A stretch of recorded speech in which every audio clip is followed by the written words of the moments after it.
Hey guys, what's up? Welcome back to the channel. It's Cynicalex, and I woke up today to a very pleasant surprise. Marvel Future Fight dropped a dev note out of the blue for the November update. So stick around and watch this video to find out the dev note where they're talking about the new dimension rifts, the existing story mode fragment farming, and my thoughts on both of those things and more. So this is what they had to say here. First, we would like to thank all our agents for the love we have shown for the second Eternals update this November 17th. Keep in mind, this is the devs talking to us, the development team. The development team always strives to bring Marvel Future Fight more to life and make the game as enjoyable as possible for our agents. We are excited to tell you about all the newly added dimension rifts and the changes made to it, because they know this is sort of content from 2 years ago that's being sort of revamped. In addition, we would also inform you of the upcoming changes to story mode, which is one of the backbones of Marvel Future Fight. So first, I talk about the Dimension Rift improvements. So they were added this month to the game with this update based on the story mode. And we sort of saw that because the stages and the mechanics and the bosses are pretty much just copied and pasted. Through Dimension Rifts, artifacts can be acquired much more easily, and it will enable you to actively utilize recently added artifacts more effectively. They've also automated the stages for a better experience. So basically, I agree with everything they're saying, and they've automated it by allowing you to autoplay this content. They are also noting, though, that they're aware of the absence of auto repeat and the inconvenience that causes. So there's a bit of a difference here. You can auto play in the game, like in the stage, but then you have to go through the menus again to set up the next auto play. Auto repeat is basically where it automates both of those things. It's not clear ticketing, but it's one step closer. So there's basically 4 levels of Marvel Future Fight. There's pure manual content like World Boss Legend, ABX. Then there is auto play content like the new Dimension Rifts. Then there's auto play, auto repeat content like Dimension Missions, where you can just set it and forget it, or co-op. And then there is clear ticket content, where you can instantly clear the content at a very high speed, like Dimension Missions again, if you want to do that instead, or things like the Epic Quest missions. So those are the 4 levels. So they're basically saying that they know they're on level 2, but they wanted to push for level 3 and possibly level 4. So they said here, our original intention was to have Dimension Rifts as a manual play mode, but at the last moment we pivoted to an automated playstyle, which made it difficult to add auto repeat for the update. So I guess I'm not really sure. I'm not really sure what this. I mean, I know what this means, but I'm not really sure why they did that and why they did wanted to have it as a manual play game mode originally, because that's not how Dimension Rifts were from the beginning. But that's okay. We ask you for your understanding as we are pushing to finish the automation of Dimension Rift by adding auto repeat by the next update for your convenience. So they're basically saying that the game mode is a little bit unfinished and they want to add more to it. They want to add the auto repeat function, which is good, but I think there should be more added and there should be more adjustments to Dimension Rifts. But it's good that they're doing this, so that's cool. And then the story mode improvements. We are also considering the automation of story mode, where the fundamentals of Dimension Rift are based off of. However, the automation of story mode faces challenges that will require a lot of time. That's true. The sheer number of stages and the level design intended for only manual play, deriving from stage gimmicks such as like the poison clouds, or how there's like an electric field and there's a bubble and you have to walk into the bubble and it protects you, or you have the wind that pushes you into the spinning blades that cause bleed, etc. There's so many different stage gimmicks that you have to manually play to get through. Because of those stage gimmicks, it demands them to make preparations on many levels for the automation, for the autoplay. We will do our best to meet our agents' expectations in the future. And then at the end here, they have the addition of survey, which I find really exciting. From this update, we have added a function that enables us to hold surveys. So they haven't enabled this function yet. We can't see it live in the game, but they're telling us that they're working on it in the background, which I think is a really good point for communication. Like, they're telling us about future content at this point, or sort of future events. And we plan to do them. They're going to plan to hold surveys occasionally in game. We have been carefully keeping track of your opinions through multiple sources, including official, like the forums, and unofficial channels, like this one. However, although we are doing our best to listen to agents through communities and in-game activities, we believe that, and I totally agree with this, we believe that many opinions exist outside of these channels. Yes, you know, as big as this channel is, as popular as the forums might be, or the Discord, or Twitter, there's still a lot of players that just don't engage with social media. Or there are players that used to engage with social media that don't anymore because they saw my face and they got scared away. I totally get it. But seriously, jokes aside, this is absolutely true. And I don't see many mobile games saying this and admitting it and striving to get a better idea of what their true player base wants and needs. So this is really important. This is honestly one of the most underrated things they've ever said in any dev note. To facilitate these needs and listen even more closely to agents, we have added the survey. So this is really cool. So we're going to see in the future, maybe next month, an in-game survey. And the in-game surveys, I mean, until now, the only in-game surveys we've had were when we were voting for the character that gets reworked, the one character per year for the last 2 years. So we've sort of seen surveys on a small level, but I think that they're going to expand the surveys to include, you know, multiple choice, to include short answers. Like I'm really, you know, the fact that they're using the word survey, a survey is where you fill it out, right? You get to leave your opinions and thoughts. It's not just clicking a button and saying, I want you to rework Odin this year. That's not a survey, right? That's like a really shorthanded poll. So I'm excited for this, and I really think that this is the absolute best way. I think the game's already going in a good direction, but this is the absolute best way to make sure this game not only continues to go in the right direction, but goes in the best direction. So we are potentially heading into the best timeline. For those of you that are into the multiverse stuff, the best timeline for Marvel Future Fight makes me super happy. We promise to do our best to stay connected with our agents by first listening and communicating through every possible avenue. We ask for the continuation of your valuable opinions in the future. I gotta say, the dev note really fills me with a lot of hope and respect for the future. I think that they are a completely different company than they were, not company, but a completely different team or completely different attitude than they were at the beginning of 2020. At the beginning of 2020, we were like, they're not even listening to us. They're just releasing these updates. They don't really care what we think, and they're just both hands in our pockets, right?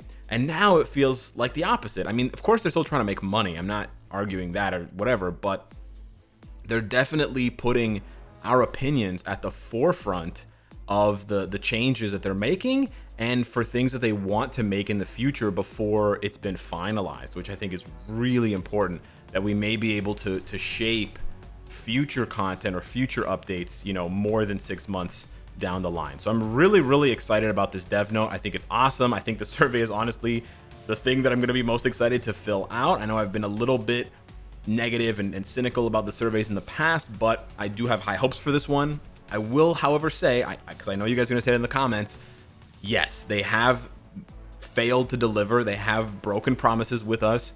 They said they were going to rework A, B, and C game modes, and they reworked A. They did a half-assed rework of B, and they completely ignored C. I know, and I actually made a video specifically on that, mocking them for their, like, we're listening banner that they had in-game, and I tweeted about it with Anakin from the one of the sequels where he's like, liar, but before he fights Obi-Wan and Mustafar. Anywho, I'm more optimistic now. This is really good stuff. However, I do want to give my opinion here now on the story mode improvements, because I think the Dimension Rift stuff is important, and we'll get to that in a later video. I want to make a dedicated video to Dimension Rifts and Timeline Survival, because I think one of those game modes has got to go, because they're basically competing for the same spot. They're both trying to play shortstop, and we only have space in our bullpen for one of those players. So what I want to focus on today for the rest of the video is just talking about the story mode improvements, because as you guys know on this channel, I have been a huge proponent of the story mode. I think it's amazing what they did reworking this content, and I think it's super duper fun to amass a roster that can complete story mode and get these fragments and get these extra rewards. I think this is like the perfect genesis of everything that makes sense in Marvel Future Fight, right? You have monthly rotating requirements for characters, so you're not seeing the same characters every single time. You don't get bored playing the same characters.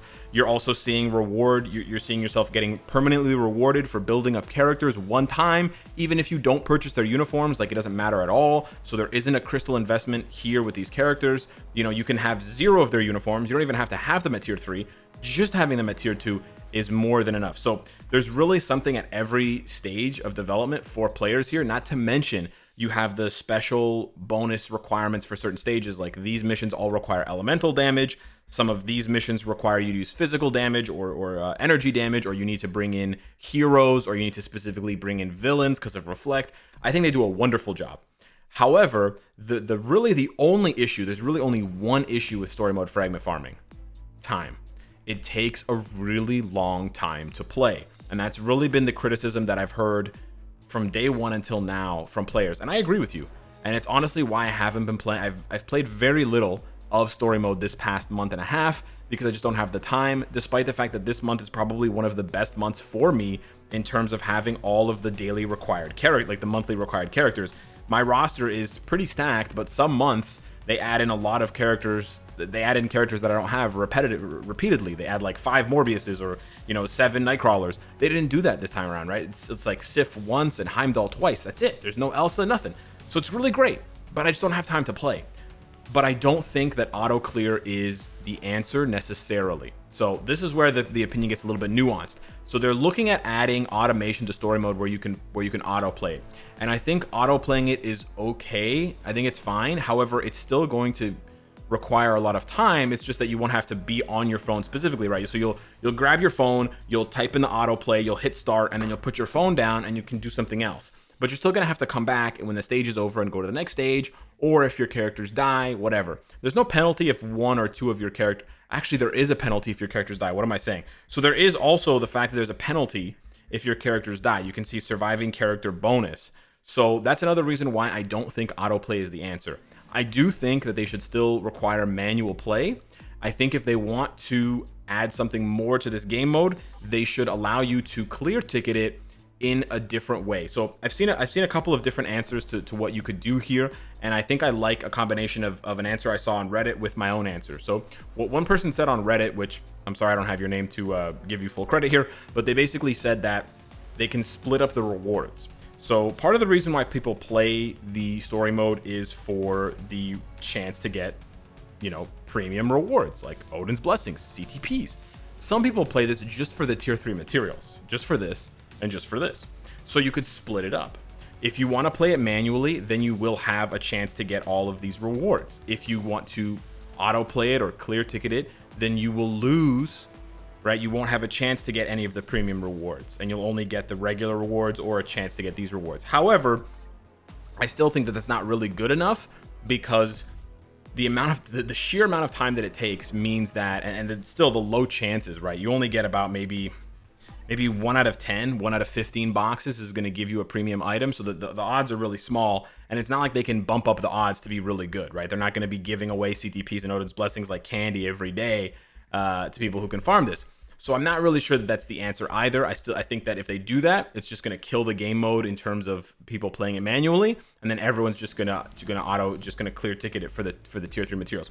So what I think they should do, and this is an idea I've had for a long time, but I think it really, not a long time, since the game mode came out, but I think it really makes sense, is they need to look at another game mode that's also popular. Could be World Boss, could be Squad Battle, could be Shadowland even. Like, it doesn't have to be a specific game mode. It could be Alliance Battle, it could be GBR, and they add a new type of clear ticket. They've never done this before, so I think it's fine to do.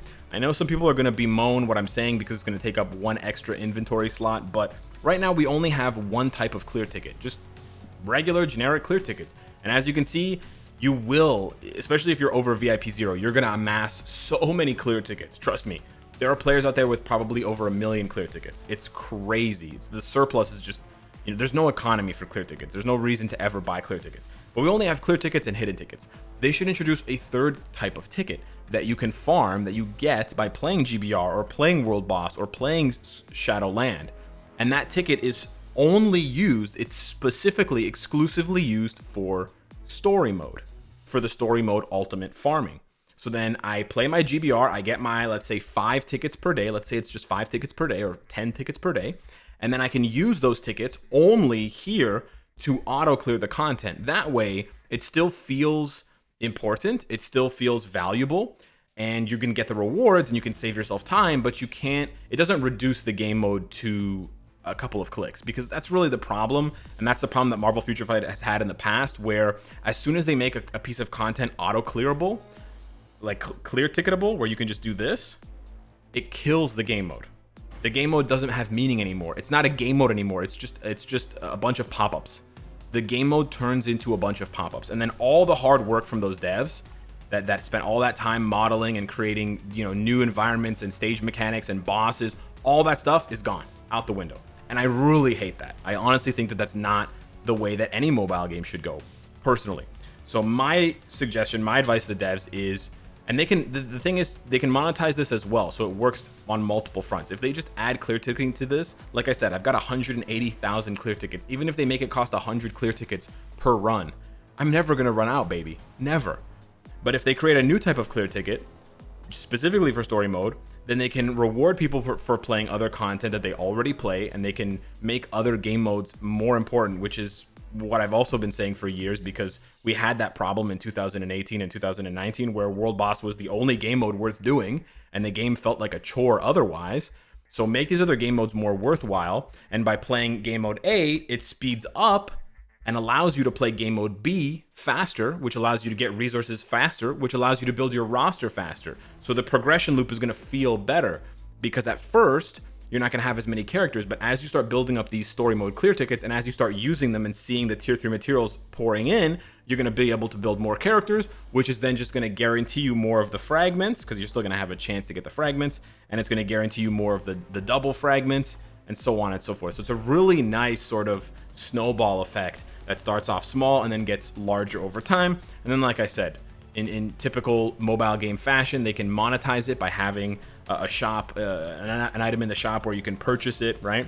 Like, they already have this, but no one goes and buys it, right? I think you can, no one does this. No. So instead of being this, it could be, you know, 10 of these special story mode tickets for 200 crystals or whatever. One, I don't really care, but it's something that will be free to play accessible, will reward the majority of players for things that they already do in the game anyways, and it will also allow the game to stay alive much longer, because the whales will, you know, front end, right? They'll front end the purchasing of these tickets to enjoy the experience and automate it faster, or just do it permanently, which allows free to plays and low spenders to continue enjoying the game without feeling the crunch, which has always been one of the things that makes this game so special, is that what I just said. Yeah. So anywho, hit me up in the comments down below. Let me know what I'm really passionate about the story mode clear tickets thing.